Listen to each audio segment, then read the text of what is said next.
আসসালামু আলাইকুম রহমতুল্লাহ। সুপ্রিয় দর্শক, আজকে ২৬ তারিখ।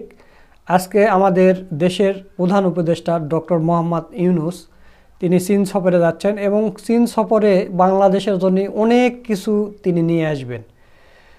মানে বাংলাদেশের জন্য বাংলাদেশের ভাগ্যটাই খুলে যাবেন, এত কিছু চুক্তি হতে যাচ্ছে। এবং ডক্টর মোহাম্মদ ইউনূস গতকালকে একটা জাতির উদ্দেশ্যে ভাষণ দিয়েছেন, বক্তব্য দিয়েছেন। এই বক্তব্যটা যারা শোনেননি তারা অনেক কিছু মিস করেছেন। তো গতকালকে ডক্টর ইউনূস সাহেবের বক্তব্যের মূল অংশগুলো আপনাদের আজকে এই ভিডিওর মাধ্যমে তুলে ধরার চেষ্টা করব। আপনাদের প্রতি অনুরোধ রইল আপনারা পুরো বক্তব্যটা শুনবেন, এবং পুরো বক্তব্যটা শুনলে আপনি বুঝতে পারবেন যে এরকম মানুষ যদি আরও 10 বছর ক্ষমতায় থাকে, মানে যদি থাকে, তাহলে আমাদের দেশের জন্য ভালো, আমাদের জনগণের জন্য ভালো হবে। কিন্তু তাকে তো রাখতে দিচ্ছে না। সামনে বছরের জুনের মধ্যেই হয়তো নির্বাচন দিতেই হবে, কোনো বুদ্ধি নাই। কারণ বিএনপি ভারত চেপে ধরেছে। কি করবেন? বিএনপি একটা বড় দল গলা চেপে ধরতেছে, তাড়াতাড়ি নির্বাচন দাও, তাড়াতাড়ি নির্বাচন দাও। তো দর্শক, ডক্টর ইউনূস সাহেব অনেকগুলো বিষয় নিয়ে কথা বলেছেন। যেমন হজের ব্যাপারে কথা বলেছেন যে বাংলাদেশ সরকার হজের একটা অ্যাপস বের করেছে। ওই অ্যাপস দ্বারা আপনার মানে হজের যাবতীয় সুবিধা, কোন দিন কোন দোয়া পড়া লাগবে, কোন জায়গার যে কোন দোয়া পড়া লাগবে, সব কিছু এই অ্যাপের মধ্যে পাবেন। অসুস্থ হলে ডাক্তার আছে, ডাক্তারের সাথে আপনি ফোনে কথা বললে আপনি চিকিৎসা নিতে পারবেন, বা ওখানে যোগাযোগ করে আপনি ডাক্তারের কাছে যেতে পারবেন। মানে ঐতিহাসিক জায়গা,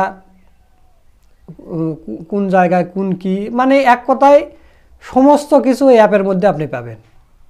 এবং ওই অ্যাপের মাধ্যমে আপনি বাংলাদেশের টাকা দিয়েই আপনি ওখানে রিয়ালে জিনিসপত্র কিনতে পারবেন, সব কিছু। একটা গেল। এবং শেখ হাসিনাকে ফিরে আনার যে একটা ইয়া চলতেছে নতুন আওয়ামী লীগ, তো এরা তো নিজের দেশের লোকজনকে 2000 লোকজনকে এরা গুলি করে মেরেছে। তো জাতিসংঘ 1400 লোকের রিপোর্ট পেশ করেছে। এই বিষয় নিয়ে ডক্টর ইউনূস সাহেব কথা বলেছেন। এরপর ইলন মাস্কের স্টারলিংক যে ইন্টারনেট, সেটা কাজ অলরেডি শুরু হয়ে গেছে। তো স্টারলিংক শুরু হয়ে গেলে গ্রামীণের টাওয়ার, রবির টাওয়ারের মতো টাওয়ারের আর দরকার হবে না, বা ওই ইন্টারনেটের তারেরও দরকার হবে না। এটা সরাসরি স্যাটেলাইট থেকে মোবাইলে পাবেন। মানে এমন প্রত্যন্ত অঞ্চল থাকবে না সেখানে ইন্টারনেট থাকবে না, সব জায়গাতেই স্টারলিংকের ইন্টারনেট আপনারা পাবেন। সেটা বাংলাদেশে ব্যবস্থা করতেছে, এবং দ্রুতগতি কম দামের ইন্টারনেট বাংলাদেশে আসতেছে ইলন মাস্কের স্টারলিংক, সেটাও তিনি বলেছেন। আপনারা জানেন যে বড় বড় সমুদ্রতে যখন জাহাজ চলাচল করে তারা কিন্তু ইন্টারনেট সেবা পায় এই স্টারলিংকের কারণেই। চীন সরকার আমাদের দেশ থেকে ফলমূল নেবে, কাঁঠাল নেবে, আম জাম এগুলো নেবে, এই বিষয় নিয়ে তিনি কথা বলেছেন। তো সব মিলিয়ে জাতির উদ্দেশ্যে এই ভাষণটা ডক্টর ইউনূস সাহেবের আমার কাছে খুবই গুরুত্বপূর্ণ মনে হচ্ছে, খুবই ভালো লেগেছে। আপনাদের প্রতি অনুরোধ হলো আপনারা পুরো ভিডিওটা দেখে যাবেন। তো দর্শক, বেশি দেরি না করে চলুন আমরা প্রধান উপদেষ্টা ডক্টর মোহাম্মদ ইউনূস সাহেবের সেই জাতির উদ্দেশ্যে ভাষণ দেওয়া ভিডিওটা দেখে আসি। 4 দিনের সফরে আমি চীন যাচ্ছি। প্রেসিডেন্ট শি জিনপিংয়ের সঙ্গে আমার বৈঠক হবে। চীনের বড় বড় ব্যবসায়িক প্রতিষ্ঠানের সিইওদের সঙ্গেও বৈঠক করব। পৃথিবীর সর্ববৃহৎ চাইনিজ সোলার প্যানেল নির্মাতা প্রতিষ্ঠান লংজি বাংলাদেশে কারখানা স্থাপনের আগ্রহ জানিয়েছে। আমরা তাদের সঙ্গে কাজ করছি। এছাড়া প্রযুক্তিগত সহায়তা, মেডিকেল সহায়তা, স্বল্প মূল্যে চিকিৎসা সহ অন্যান্য বিষয়ে আলোচনা হবে। তারা আমাদের দেশ থেকে আম, কাঁঠাল ও পেয়ারা আমদানি করতে চায়। এটা খুব দ্রুতই শুরু হবে। এই সফরের মধ্য দিয়ে আমাদের দু দেশের সম্পর্ক ঘনিষ্ঠতর হবে। প্রিয় দেশবাসী, হজ মুসলমানদের জন্য সবচেয়ে গভীর আধ্যাত্মিক সফরগুলোর মধ্যে প্রধান। সারা জীবন তারা হজ পালনের জন্য অপেক্ষা করেন। পবিত্র হজ পালনে বাংলাদেশের হাজিরা প্রায় বিভিন্ন চ্যালেঞ্জের সম্মুখীন হন। ভাষাগত বাধা, স্বাস্থ্য ঝুঁকি, অতিরিক্ত ভিড়, প্রশাসনিক জটিলতা এবং লজিস্টিক সমস্যা সহ নানা অসুবিধা। হজের অভিজ্ঞতাকে মসৃণ ও নিরাপদ করতে অন্তর্বর্তীকালীন সরকার একটি মোবাইল অ্যাপ তৈরি করেছে, যা সম্মানিত হাজিদের যাত্রার আগে, যাত্রা চলাকালীন সময়ে এবং ফিরে আসার পরেও প্রয়োজনীয় সহায়তা প্রদান করবে। এই অ্যাপটি বাংলা ভাষায় রিয়েল টাইম নির্দেশনা ও সহায়তা প্রদান করবে। সরকার সমর্থিত বিশেষ ডেবিট কার্ডের মাধ্যমে বিদেশের স্থানীয় মুদ্রায় আর্থিক লেনদেন নিশ্চিত করবে। লাগেজ যাতে হারিয়ে না যায় তার জন্য লাগেজ ট্র্যাকিংয়ের ব্যবস্থা থাকবে। মোবাইল ফোনের মাধ্যমে হজযাত্রীরা প্রত্যেক দিন ওই দিনের করণীয় ও যাতায়াতের বিস্তারিত বিবরণ জানতে পারবেন। যেদিন যে দোয়া পড়তে হবে সেটা স্মরণ করিয়ে দেবে। যেসব পবিত্র স্থানে যাবেন সেসবের ছবি সহ ইতিহাস বর্ণনা করবে। হাজিদের মনে কোনো প্রশ্ন জাগলে কল সেন্টারে ফোন করে সেই প্রশ্নের উত্তর পাবেন। শরীর খারাপ লাগলে ডাক্তারের সঙ্গে যোগাযোগ করিয়ে দেবে। সম্মানিত হাজিদের কোনো পরামর্শ থাকলে সেটা পরামর্শ পৃষ্ঠায় লিখে দিতে পারবে। ভ্রমণের দৈনন্দিন ঝামেলার জন্য হজের মূল লক্ষ্যকে পরাজিত করতে না পারে তার জন্য সকল ব্যবস্থা এতে রাখা থাকবে। প্রিয় দেশবাসী, আপনারা শুনেছেন আমি স্টারলিংকের প্রতিষ্ঠাতা এবং বিশ্বের শীর্ষ ধনকুবের স্পেস এক্স ও টেসলার মালিক এলন মাস্কের সঙ্গে ফোনে আলাপ করে বাংলাদেশে স্টারলিংকের কার্যক্রম শুরু করার আহ্বান জানিয়েছি। সে অনুসারে কোম্পানির প্রতিনিধিরা এখন বাংলাদেশে তাদের কার্যক্রম শুরুর আয়োজন করছে। তাদের সঙ্গে 3 মাসের মধ্যে বাণিজ্যিক চুক্তি চূড়ান্ত করার কাজ চলছে। স্টারলিংকের মাধ্যমে স্বল্প মূল্যে উচ্চগতির ইন্টারনেট বাংলাদেশের ডিজিটাল জগতে একটা বিপ্লব আনবে। স্টারলিংক সেবা চালু হলে দেশের প্রতিটি গ্রাম, দ্বীপাঞ্চল, দুর্গম পাহাড়ি অঞ্চল অতি উচ্চগতির ইন্টারনেট সেবার আওতায় চলে আসবে। স্টারলিংক চালু হলে ভবিষ্যতে কোনো সরকার ইন্টারনেট সেবা বন্ধ করে মানুষকে আর তথ্যবন্দী করার কোনো সুযোগ পাবে না। বাংলাদেশের প্রতিটি অঞ্চলে বিশ্বমানের শিক্ষা, স্বাস্থ্যসেবা, অর্থনৈতিক ক্ষেত্রে সকল নাগরিকের অংশগ্রহণ নিশ্চিত করা যাবে। আমাদের নতুন প্রজন্ম দেশের যে কোনো প্রত্যন্ত অঞ্চলেই থাকুক না কেন তারা বিশ্ব নাগরিক হয়ে গড়ে ওঠার সুযোগ পাবে। সরকার যুব উদ্যোক্তা নীতি 2025 প্রণয়ন করেছে। এর লক্ষ্য হবে সামাজিক, অর্থনৈতিক ও পরিবেশগত অগ্রগতির মূল চালক হিসেবে তরুণ তরুণীদের ক্ষমতায়ন করা। এই নীতি টেকসই উন্নয়ন লক্ষ্যমাত্রা অর্জনের উপায় হিসেবে সফল উদ্যোক্তা তৈরিতে সহায়ক হবে। সামাজিক ও অর্থনৈতিক ক্ষেত্রে তরুণ উদ্যোক্তাদের অবদানকে স্বীকৃতি দেওয়া হবে। প্রিয় দেশবাসী, জাতিসংঘের মহাসচিব অ্যান্টনিও গুতেরেস কয়েকদিন আগে বাংলাদেশ সফর করেছেন। তাকে সঙ্গে নিয়ে আমি কক্সবাজারে রোহিঙ্গা ক্যাম্পগুলোতে গিয়েছি। ক্যাম্পে অবস্থানরত 1 লাখ রোহিঙ্গা শিশু, কিশোর, নারী, পুরুষ সবার সঙ্গে একসঙ্গে ইফতার করেছে। আমাদের প্রস্তাবে সম্মতি জানিয়ে আগামী সেপ্টেম্বর মাসে জাতিসংঘের সাধারণ অধিবেশনে রোহিঙ্গা সংকট নিয়ে একটি পৃথক অধিবেশন আয়োজন করার প্রস্তুতি নিচ্ছে। মালয়েশিয়া ও ফিনল্যান্ড যৌথভাবে এই সম্মেলনের আয়োজক হতে এগিয়ে এসছে। এর পাশাপাশি অস্ট্রেলিয়ার সাবেক ভারপ্রাপ্ত প্রধানমন্ত্রী জুলি বিশপকে আমি এই গুরুত্বপূর্ণ সভায় মুখ্য ভূমিকা পালনের জন্য আহ্বান জানিয়েছি। তিনি আমার প্রস্তাব গ্রহণ করেছেন। জাতিসংঘের মহাসচিব বাংলাদেশ সফরে এসে জাতীয় ঐকমত্য কমিশনের সদস্য, রাজনৈতিক দলের নেতৃবৃন্দ ও তরুণদের সঙ্গে পৃথক পৃথকভাবে বৈঠক করেছেন। বৈঠকে সবাই জাতিসংঘের মহাসচিবকে নতুন বাংলাদেশ গঠনের স্বপ্নের কথা জানিয়েছেন। আপনারা জানেন, পতিত স্বৈরাচারের নিপীড়নের বর্ণনা উঠে এসছে জাতিসংঘের মানবাধিকার বিষয়ক হাই কমিশনারের কার্যালয়ের রিপোর্টে। গত জুলাই-আগস্ট মাসে বাংলাদেশের ছাত্র, শ্রমিক জনতার উপর শেখ হাসিনা সরকার ও আওয়ামী লীগ যে দমন, পীড়ন ও হত্যাকাণ্ড চালিয়েছে এর পুঙ্খানুপুঙ্খ তদন্ত করে বিস্তারিত রিপোর্ট প্রকাশ করেছে তারা। এই রিপোর্টে স্পষ্টভাবে উঠে এসছে যে শেখ হাসিনা নিজেই নিরাপত্তা বাহিনীর কর্মকর্তাদের নির্দেশ দিয়েছিলেন বিক্ষোভকারীদের হত্যা করতে। বিগত সরকার, আওয়ামী লীগ ও আওয়ামী লীগের সহযোগী গোষ্ঠী ও সংগঠন একত্রিত হয়ে পরিকল্পিতভাবেই গুরুতর মানবাধিকার লঙ্ঘনে জড়িত ছিল। মানবাধিকার বিষয়ক হাইকমিশনারের রিপোর্টে বলা হয়েছে, বিক্ষোভ চলাকালে প্রায় 1400 জন নিহত হয়েছেন, যার মধ্যে প্রায় 13% শিশু। বিক্ষোভের সম্মুখ সারিতে থাকার কারণে আমাদের জুলাই কন্যারা নিরাপত্তা বাহিনী ও আওয়ামী লীগের সমর্থকদের দ্বারা আক্রান্ত হয়েছে, এমনকি যৌন নির্যাতনের শিকার হয়েছে। জাতিসংঘের রিপোর্ট পড়ে সবার গায়ের লোম দাঁড়িয়ে গেছে। কি ভয়াবহতা! কিভাবে একজন প্রধানমন্ত্রী নিজ দেশে নিরস্ত্র মানুষকে হত্যার পর লাশ লুকিয়ে ফেলার নির্দেশ দিতে পারে? ক্ষমতা আঁকড়ে রাখার জন্য তিনি পৃথিবীর সকল নিষ্ঠুরতা ছাড়িয়ে গেছেন। এটাই জাতিসংঘের প্রতিবেদনে উঠে এসছে। মানবাধিকার বিষয়ক হাইকমিশনার কার্যালয়ের এই রিপোর্টকে আমরা স্বাগত জানাচ্ছি। প্রতিবেদনে যে সুপারিশ করা হয়েছে, অন্তর্বর্তী সরকার সেই সুপারিশগুলো গুরুত্বের সঙ্গে বিবেচনা করছে। আপনাদেরকে আশ্বস্ত করে বলতে চাই, যারা গণহত্যায় জড়িত ছিল, যারা নির্বিচারে মানুষ হত্যা করেছে, তারা ইতিমধ্যে হত্যাকারী হিসেবে বিশ্বের কাছে স্বীকৃত, তাদের বিচার এই দেশের মাটিতে হবেই। প্রিয় দেশবাসী, আপনারা জানেন, অন্তর্বর্তী সরকার দায়িত্ব নেবার পর থেকেই গণমাধ্যম ও সোশ্যাল মিডিয়ায় গুজবের যেন এক মহোৎসব চলছে। দেশকে অস্থিতিশীল করার জন্য একের পর এক মিথ্যা তথ্য ছড়িয়ে দিয়ে জনগণকে বিভ্রান্ত করার চেষ্টা চলছে। অভিনব সব প্রক্রিয়ায় গুজব ছড়ানো হচ্ছে। এক ছবির সঙ্গে অন্য ছবি জুড়ে দেওয়া হচ্ছে, ঘটনা একটা, ছবি আরেকটা। এরকম ফটোকার্ড বানিয়ে অন্য দেশের ঘটনাকে এদেশের ঘটনা হিসেবে চালিয়ে দিয়ে সোশ্যাল মিডিয়ায় তোলপাড় করে ফেলছে। যতই নির্বাচন কাছে আসবে, এর রূপ আরও ভয়ঙ্কর হতে থাকবে। কারা এর পেছনে আছে, কেন আছে, তা আপনাদের সবারই জানা আছে। আমরা এই গুজব ও মিথ্যা তথ্যের প্রচারণা রোধ করতে জাতিসংঘের সহযোগিতা চেয়েছি। জাতিসংঘের মহাসচিব এর মোকাবেলায় আমাদের সহযোগিতা করবেন বলে আশ্বাস দিয়ে গেছেন। দেশবাসীকে আমি স্মরণ করিয়ে দিতে চাই যে জুলাই অভ্যুত্থানের প্রথম পর্ব সফলভাবে সমাপ্ত হয়েছে। প্রথম পর্বের সমাপ্তির মধ্য দিয়ে অভ্যুত্থানের দ্বিতীয় পর্ব শুরু হলো। সবসময় মনে রাখতে হবে, আমরা কিন্তু যুদ্ধাবস্থায় আছি। গুজব হলো এই জুলাই অভ্যুত্থানের বিরুদ্ধে পরাজিত শক্তির মস্ত বড় হাতিয়ার। গুজব দেখলেই গুজবের সূত্রের সন্ধান করতে থাকবেন, গুজবকে অবহেলা করবেন। বহু অভিজ্ঞ সমর বিশারদ এই গুজবের পেছনে দিনরাত কাজ করছে। সীমাহীন অর্থ এর পেছনে নিয়োজিত আছে। এর মূল লক্ষ্য জুলাই অভ্যুত্থানকে ব্যর্থ করা। আমরা তাকে ব্যর্থ হতে দেব না। আমাদের সামগ্রিক ঐক্য পলাতক শক্তির গায়ে জ্বালা ধরিয়ে দিচ্ছে। তারা এই ঐক্য ভাঙতে চায়। তাদের অভিনব কৌশল আপনি টেরই পাবেন না, আপনি বুঝতেই পারছেন না কখন তাদের খেলায় আপনি পুতুল হয়ে গেছেন। আমাদের সচেতনতা এবং সামগ্রিক ঐক্য দিয়েই এই গুজবকে রুখতে হবে, পলাতক অপশক্তির ষড়যন্ত্রকে ব্যর্থ করে দিতে হবে। প্রিয় দেশবাসী, আপনারা জানেন ইতিমধ্যে জাতীয় ঐকমত্য কমিশন তাদের কাজ শুরু করেছে। 6টি সংস্কার কমিশনের 166টি সুপারিশ ও পূর্ণাঙ্গ প্রতিবেদন সহ 38টি রাজনৈতিক দলের কাছে চিঠি দেওয়া হয়েছে। ইতিমধ্যে রাজনৈতিক দলগুলোর সঙ্গে বৈঠক শুরু হয়েছে। দেশের রাজনৈতিক দলগুলো খুবই ইতিবাচকভাবে সংস্কার কাজে সাড়া দিয়েছেন, তাদের মতামত তুলে ধরছেন। কোন রাজনৈতিক দল কোন কোন সংস্কার প্রস্তাবে একমত হয়েছেন, কোনটিতে দ্বিমত হয়েছেন, সেসব তারা জানাচ্ছেন।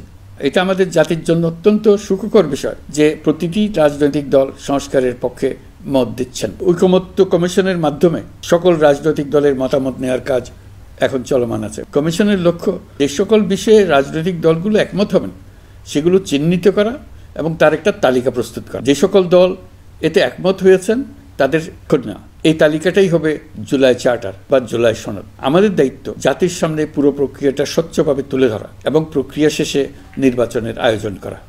নির্বাচনের ব্যাপারে আমি আগেও বলেছি, আবারও বলছি, এবছর ডিসেম্বর থেকে আগামী বছরের জুনের মধ্যে নির্বাচন হবে। আমরা চাই আগামী নির্বাচনটি বাংলাদেশের ইতিহাসে সবচেয়ে অবাধ, সুষ্ঠু ও গ্রহণযোগ্য নির্বাচন। এই জন্য নির্বাচন কমিশন সব ধরনের প্রস্তুতি নিতে শুরু করেছে। রাজনৈতিক দলগুলো ব্যাপক উৎসাহ উদ্দীপনায় নির্বাচনের জন্য তৈরি হতে শুরু করবে বলে আশা করছি।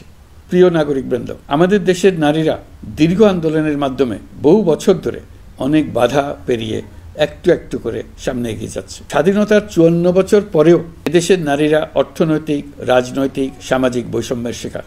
বাংলাদেশের ইতিহাসে এখন পর্যন্ত যত আন্দোলন সংগ্রাম হয়েছে তার মধ্যে জুলাই গণ অভ্যুত্থানে নারীদের অংশগ্রহণ ছিল সবচেয়ে বেশি। গণ অভ্যুত্থানে নারীরা দুঃসাহসিক ভূমিকা রেখেছে। পুরনোকে দূরে ঠেলে দিয়ে দেশের সকল জায়গা থেকে খবর এসছে যে এই রমজানের দ্রব্যমূল্য আগের তুলনায় কমেছে, জনগণ স্বস্তি পেয়েছে। দাম নিয়ন্ত্রণে এই প্রচেষ্টা চলমান থাকবে।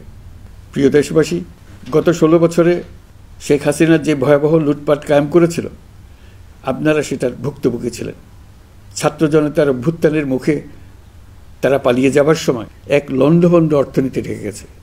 এই পরিস্থিতিতে দায়িত্ব নেবার পর অর্থনীতি পুনরুদ্ধারের জন্য অন্তর্বর্তী সরকার নানা উদ্যোগ নিয়েছে। ব্যাংকিং খাতে শৃঙ্খলা ফিরেছে। ক্রমান্বয়ে অর্থনীতির অপরাপর সুযোগগুলো ইতিবাচক ধারায় ফিরতে শুরু করেছে। পলাতক সরকারের আমলে চট দখলের মতো দেশের ব্যাংকগুলো দখল করে নেওয়া হয়েছিল। আমানতকারীর টাকাকে তারা নিজেদের ব্যক্তিগত টাকায় রূপান্তরিত করে ফেলেছিল। অন্তর্বর্তী সরকারের অন্যতম কাজ ছিল ব্যাংকিং ব্যবস্থায় আস্থা ফিরিয়ে আনা, আমানতকারীর স্বার্থ রক্ষা করে নিয়ম শৃঙ্খলা প্রতিষ্ঠা করা, হিসাবপত্রে বিশ্বাসযোগ্যতা স্থাপন করা। ব্যাংকিং ব্যবস্থায় আস্থা প্রতিষ্ঠা করা গেছে। এর ফলে অর্থনীতিতে শৃঙ্খলা ফিরেছে। অন্তর্বর্তী সরকারের অর্জনগুলোর মধ্যে এটা ছিল খুবই গুরুত্বপূর্ণ। গত সরকারের লুটপাটের মহোৎসবে গত 15 বছরে $234 বিলিয়ন পাচার হয়েছে। এটা আমরা জানি। কত রকমভাবে পাচার হয়েছে তাও জানার বিষয়। অভিনব এক একটা পদ্ধতি ছিল। পাচারের একটা পদ্ধতি সবাইকে হতভম্ব করে দিয়েছে। এই পাচার হয়েছে বিদেশে অধ্যয়নরত সন্তানের কাছে টাকা পাঠানোর নামে। তিনি সন্তানের লেখাপড়ার জন্য এক সেমিস্টারের 3 মাসের খরচ বাবদ অফিসিয়াল ব্যাংকিং চ্যানেলে পাঠিয়েছেন $3,33,00,000, অর্থাৎ প্রায় 400 কোটি টাকা। পাচারের এর চাইতে বেশি টাক লাগানো পন্থা আর কি আছে তার কোনো সীমা আছে বলে আমার মনে হয় না। আইন, নিয়ম, নীতির জায়গায় যখন হরিলুট প্রতিষ্ঠিত হয় তখন এমন সব কিছুই সম্ভব। এই অর্থ পাচারকারীদের দ্রুত আইনের আওতায় নিয়ে আসার লক্ষ্যে ইতোমধ্যে আন্তর্জাতিক তৎপরতা জোরদার করা হয়েছে। প্রিয় দেশবাসী, অন্তর্বর্তী সরকার পৃথিবীর বিভিন্ন দেশের শীর্ষস্থানীয় বিনিয়োগকারীদের সঙ্গে নিয়মিত বৈঠক করে যাচ্ছে। তারা বাংলাদেশের বর্তমান ব্যবস্থায় বিনিয়োগের বিষয়ে খুবই আগ্রহী। আশা করছি দ্রুততম সময়ে দেশের নতুন নতুন বিদেশি বিনিয়োগ আপনারা দেখতে পাবেন। ঢাকায় 4 দিনব্যাপী আন্তর্জাতিক বিনিয়োগ সম্মেলন করছে। বিশ্ববিখ্যাত অনেক বিনিয়োগকারী এতে অংশ নেবেন।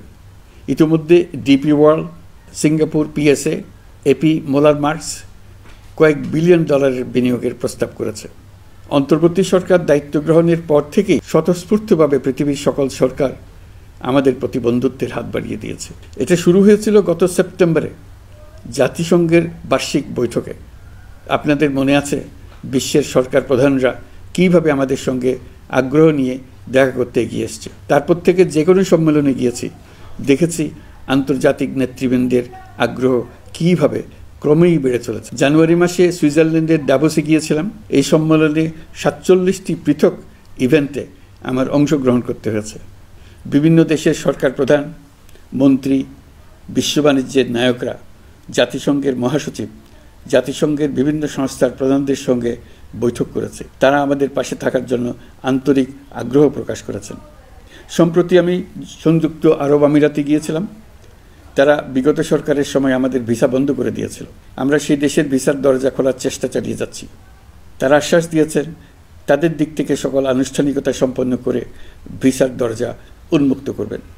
আমি আশা করছি সেটা দ্রুতই উন্মুক্ত হবে। আমি সংযুক্ত আরব আমিরাতকে আমাদের দেশে শিল্প কারখানা গড়ে তোলার জন্য একটি শিল্পাঞ্চল করার প্রস্তাব দিয়েছি। তারা এই বিষয়ে আগ্রহ জানিয়েছে।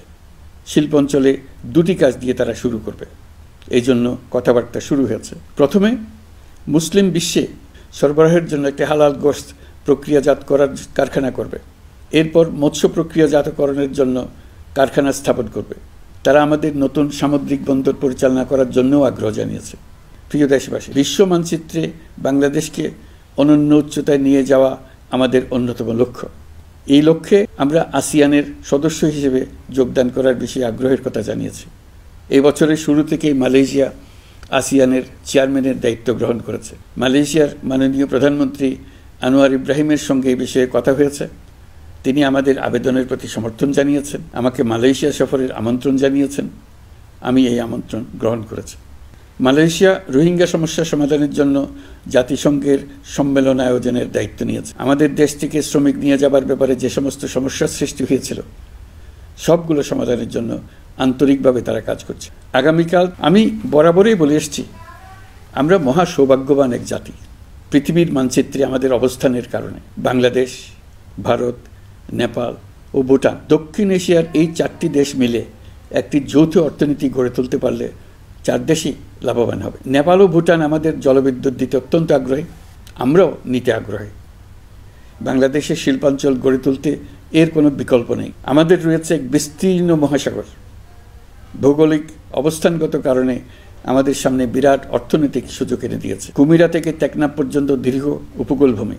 এই দীর্ঘ উপকূল জুড়ে বিরামহীনভাবে অনেকগুলি আধুনিক প্রযুক্তি সমৃদ্ধ আন্তর্জাতিক মানের সমুদ্র বন্দর, শিল্প কারখানা, রপ্তানি প্রক্রিয়াজাতকরণ এলাকা স্থাপন করা গেলে পুরো অর্থনৈতিক অঞ্চলের ভবিষ্যৎ দ্রুত পরিবর্তন সম্ভব। নেপাল থেকে জলবিদ্যুৎ আনতে পারলে জীবাশ্ম জ্বালানির উপর আমাদের নির্ভরশীলতা কমবে। বর্তমানে বিশ্ববাসী পরিবেশ রক্ষায় সচেতন, তারা এটাকেই সর্বোচ্চ অগ্রাধিকার দিচ্ছে। জীবাশ্ম জ্বালানির উপর নির্ভরশীলতা কমিয়ে পরিবেশ বান্ধব বিকল্প পাওয়া গেলে বিদেশি বিনিয়োগকারীদের আরও বেশি মনোযোগ আকর্ষণ করা যাবে। দেশের ক্রমবর্ধমান বিদ্যুৎ চাহিদার পরিপ্রেক্ষিতে রূপপুর পারমাণবিক বিদ্যুৎ কেন্দ্রের কাজ যথাসময়ে শেষ করার বেশি আমরা জোর দিয়েছি। রোসাটমের মহাপরিচালক আমাকে বলেছেন শিগগিরই বিদ্যুৎ কেন্দ্রটি পরীক্ষামূলকভাবে চালু করা হবে। আমাদের পণ্য পৃথিবীর পণ্য। এই পণ্য নেপালে যাবে, ভুটানে যাবে, ভারতের 7 সিস্টার্সে যাবে। প্রতিবেশীদের পণ্য আমাদের এখানে আসবে, সারা পৃথিবীর কাছে পৌঁছে যাবে।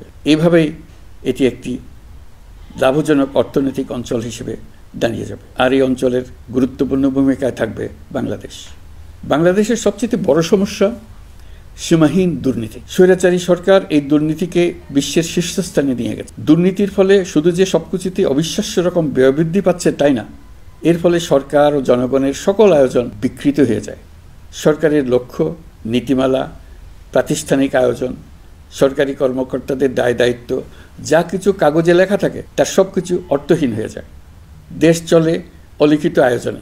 সরকারকে চলতে হয়, ব্যবসায়ীকে চলতে হয়, শিল্পপতিকে চলতে হয়, বিনিয়োগকারীকে চলতে হয়, দেশের সকল নাগরিককে এই অলিখিত নিয়মে চলতে হয়। নাগরিককে এই অদৃশ্য জগতের সঙ্গে মোকাবেলা করে টিকে থাকার বিদ্যায় পারদর্শী হতে সাধনা করতে হয়। দৈনন্দিন জীবনে টিকে থাকা এবং সাফল্য অর্জনের জন্য একটা নতুন ভাষা আয়ত্ত করতে হয়। চারদিকে কী শব্দ বলা হচ্ছে, কাগজে কি লেখা হচ্ছে তা মনে মনে দ্রুত অনুবাদ করে তার মর্মার্থ বুঝে নিতে হয়। তা না হলে দৈনন্দিন সিদ্ধান্ত নেওয়া যায় না। সবচেয়ে বড় মুশকিল হলো এর কোনো অভিধান নেই, কারণ ব্যক্তি বিশেষে, স্থান বিশেষে, পরিস্থিতি বিশেষে এর অর্থ ক্রমাগতভাবে পাল্টে যায়। পুরো বিশ্ব বুঝে গেছে সরকারি বিভিন্ন সেবা পেতে অসহায় নাগরিকের টুটি চেপে ধরে অবিশ্বাস্য পরিমাণ টাকা দিতে বাধ্য করা হয়। টাকার যে লেনদেন ও ভোগান্তির সম্মুখীন হতে হয় সেটা থেকে নাগরিকদের বাঁচানোর জন্য আমরা বদ্ধপরিকর। অনলাইনে সেবা পাওয়ার পদ্ধতিটি আরও কীভাবে সহজ করা যায় এই ব্যাপারে আমাদের কাছে পরামর্শ জানিয়ে লিখুন, ইমেল করুন। আপনি বা আপনার পরিবারের যে কেউ এই সেবা বাণিজ্যিকভাবে দিতে চাইলে প্রশিক্ষণ গ্রহণ করে পৃথিবীর যে কোনো স্থান থেকে এই সেবা দিতে পারবেন। বিগত সরকারের আমলে ভিন্নমতকে দমন করার জন্য মিথ্যা মামলাকে হাতিয়ার হিসেবে বেছে নেওয়া হয়েছিল। বিভিন্ন পর্যায়ে যাচাই বাছাই করে আমরা এইসব হয়রানিমূলক মামলা প্রত্যাহারের উদ্যোগ নিয়েছি। গত ফ্যাসিস্ট সরকারের সময় দায়ের করা রাজনৈতিক হয়রানিমূলক মামলাগুলোর মধ্যে সারা দেশেই পর্যন্ত ৬,২৯৫টি মামলা প্রত্যাহারের সুপারিশ করা হয়েছে। অন্যান্য সকল হয়রানিমূলক মামলাও ক্রমান্বয়ে প্রত্যাহার করা হচ্ছে। এছাড়া এ পর্যন্ত সাইবার সিকিউরিটি আইনের অধীনে বিচারাধীন স্পিচ অফেন্স সংক্রান্ত ৪১৩টি মামলা প্রত্যাহার করা হয়েছে। এই আইনটি অবিলম্বে বাতিল করে নাগরিক বান্ধব সাইবার সুরক্ষা আইন করা হচ্ছে। মানুষের ভোগান্তি রোধেও আমরা আইনগত পদক্ষেপ নিচ্ছি। জিডি করার সময় স্বাক্ষর দেওয়ার জন্য এখন আর থানায় যাওয়ার প্রয়োজন নয়, এটা অনলাইনেই করা যাবে। এই ব্যাপারে প্রয়োজনীয় নির্দেশ দেওয়া হয়েছে। পাওয়ার অফ অ্যাটর্নি বিধিমালা সংশোধনীর মাধ্যমে প্রবাসী বাংলাদেশিদের হয়রানি লাঘব করা হয়েছে। সংশোধিত বিধিমালার আলোকে বাংলাদেশি পাসপোর্ট না থাকলেও বাংলাদেশি বংশোদ্ভূত ব্যক্তির পাসপোর্টে নো ভিসা রেকোয়ার্ড স্টিকার থাকলে কিংবা জন্মসনদ বা জাতীয় পরিচয়পত্র থাকলেই তিনি বিদেশ থেকে পাওয়ার অফ অ্যাটর্নি সম্পাদন করতে পারবেন। সরকারি সিদ্ধান্ত ও প্রয়োজনীয় ব্যবস্থা নেওয়ার পর বিমানের টিকিট কেনার পুরো প্রক্রিয়াটি অনলাইনে নিয়ে যাওয়ার ফলে বিমানের টিকিটের দাম শতকরা ৫০ থেকে ৭৫% কমে গেছে। বিশেষ করে মধ্যপ্রাচ্যের প্রবাসী ভাই বোনেরা এতে করে স্বস্তি পাচ্ছে। অন্যান্য এয়ারলাইনের টিকিটের দামও কমে গেছে। নাগরিকদের হয়রানিমুক্ত ও দুর্নীতিমুক্ত সেবা প্রদানের জন্য সরকার ভূমি সেবা ডিজিটালাইজ করার উদ্যোগ নিয়েছে। এর অংশ হিসেবে ভূমি মন্ত্রণালয় অনলাইনে ঘরে বসেই জমির খাজনা প্রদান, নামজারি, জমা খারিজ, খতিয়ান বা পর্চা সার্টিফাইড কপি, মৌজা ম্যাপ বা নকশা প্রদানের কার্যক্রম শুরু করেছে।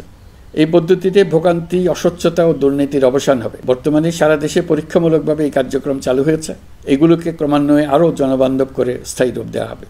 এর লক্ষ্য হবে ক্রমাগতভাবে এই সকল দায়িত্ব সরকারের হাত থেকে নিয়ে সেবাদানকারী ব্যক্তি বা প্রতিষ্ঠানের কাছে ছেড়ে গ্রামের স্কুল কলেজ পাশ করা ছেলেমেয়েরা, গৃহিণীরা ঘরে বসে সারা দেশে এই সেবা দান করবে এবং অনেকে তাদের কৃতিত্বের জন্য প্রসিদ্ধ হয়ে পড়বে। তারা সারা দেশের গ্রাহকদের সেবা নিজের গ্রাম থেকেই প্রদান করবে। রাজস্ব সংস্কার কমিশনের সুপারিশ অনুসারে জাতীয় রাজস্ব বোর্ড বিলুপ্ত করার সিদ্ধান্ত নেওয়া হয়েছে। এর জায়গায় দুটি পৃথক বিভাগ করা হচ্ছে। সরকারের পছন্দের ব্যক্তিরা হাজার হাজার কোটি টাকার রাজস্ব ফাঁকি দেওয়ার আর সুযোগ পাবেন। আমি আশা করি পরবর্তীতে যারা সরকারে আসবেন তারাও এই নীতি বহাল রাখবেন। এখনকার যুগ হলো প্রযুক্তির যুগ, সৃজনশীলতার যুগ। আমাদের দেশে ১৭ কোটি নারী পুরুষ, তার মধ্যে তরুণরা হলো বিপুলভাবে সংখ্যাগরিষ্ঠ। বাংলাদেশ মানব সম্পদের দিক থেকে ৮ম বৃহত্তম দেশ। একযোগে এই তরুণরা সৃজনশীলতা প্রকাশের সুযোগ পেলে বন্যার স্রোতের মতো আমাদের দেশ দ্রুত বেগে পৃথিবীর বাজারের মধ্যস্থানে চলে যাবে। এই বিপুল তরুণ গোষ্ঠীর সামনে থেকে পথের বাধা সরিয়ে দেওয়াই হলো আমাদের সরকারের প্রধান লক্ষ্য। প্রযুক্তি আমাদের জন্য সুযোগ সৃষ্টি করেছে, আমরা দ্রুত বেগে এই সুযোগ গ্রহণ করার কাজে নিজেদের নিয়োজিত। দর্শক, আপনারা ডক্টর ইউনূস সাহেবের জাতির উদ্দেশ্যে ভাষণ দেওয়ার ভিডিওটা দেখলেন। প্রধান উপদেষ্টা সাহেবের কথাগুলো আপনাদের কাছে কেমন লেগেছে তা অবশ্যই কমেন্ট করে জানিয়ে দেবেন, আর ভিডিওটা ভালো লাগলে শেয়ার করবেন। আজকের ভিডিও এই পর্যন্ত। সকলকে ধন্যবাদ। আসসালামু আলাইকুম ওয়া রাহমাতুল্লাহ।